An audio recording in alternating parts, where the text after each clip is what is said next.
السلام علیکم۔ Life stock extension کی کلاس میں آج ہم باب نمبر 2 شروع کریں گے اور اس میں توسیع زراعت طریق کے آئینے میں ہم پڑھیں گے توسیع کے مختلف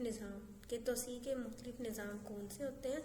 اس کے وہ مختلف مراحل بتائیں گے۔ اس میں کیا انہوں نے کہا ہے کہ پاکستان میں زرعی توسیع کا عمل وہ اس کی آزادی سے شروع کیا گیا ہے اور اب تک جاری ہے، اور اس کے لیے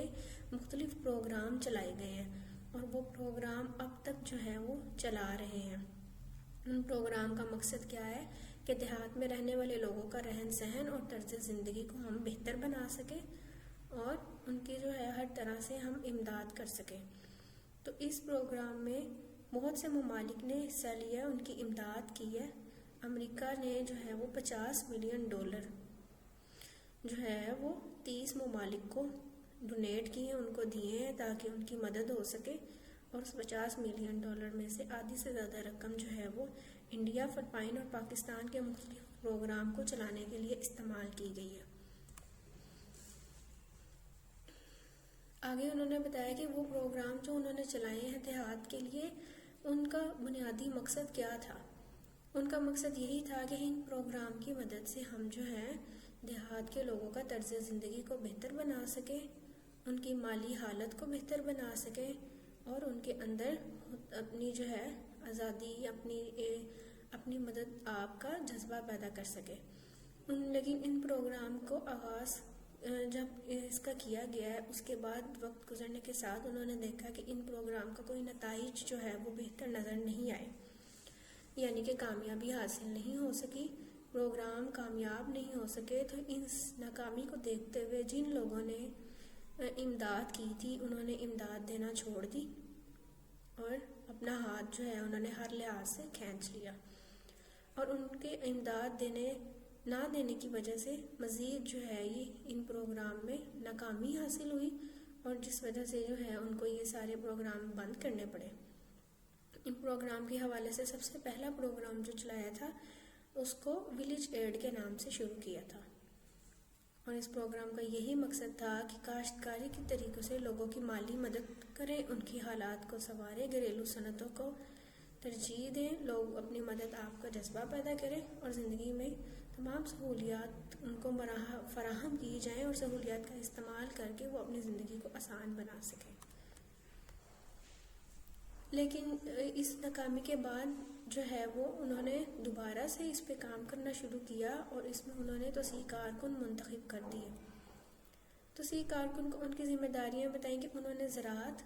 کے مسائل کو وہ دیکھنا ہے، ان کو حل کرنا ہے، جانوروں کی دیکھ بھال کرنی ہے، سماجی مسائل کو حل کرنا ہے، لوگوں کی مدد کرنی ہے۔ تو اس کو دوبارہ شروع کرنے کے باوجود بھی جن لوگوں نے ان کی امداد کرنا چھوڑ دی تھی، جب لوگوں نے ان کو دوبارہ شروع کیا، ان پروگرام کو دوبارہ سٹارٹ کیا، تو تب بھی ان ملکوں نے وہ امداد نہیں دی،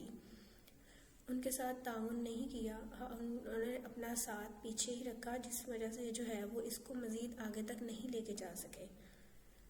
لیکن دوبارہ سے شروع کرنے کا یہ فائدہ ہو گیا تھا کہ دیہات کے لوگوں نے اپنی مدد خود کرنی شروع کر دی، ان کے اندر یہ جذبہ پیدا ہو گیا کہ ہم اپنی زندگی کو بہتر بنا سکیں،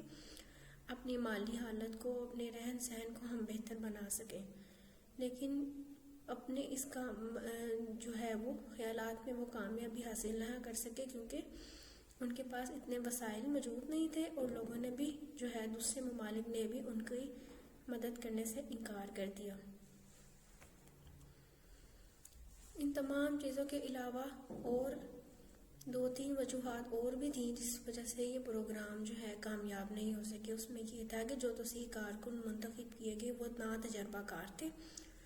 ان کے لوگوں کے اندر جذبہ ابھارنے کا اور لوگوں کو وہ رہن سہن کا طریقہ بتانا، ان کو خود ہی اتنا تجربہ نہیں تھا کہ وہ لوگوں کو یہ سکھا سکیں، دیہات کے لوگوں میں جذبہ پیدا کر سکے۔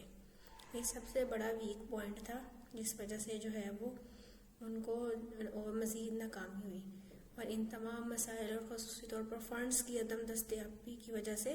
ان کو یہ پروگرام 1962 میں ختم کرنا پڑا،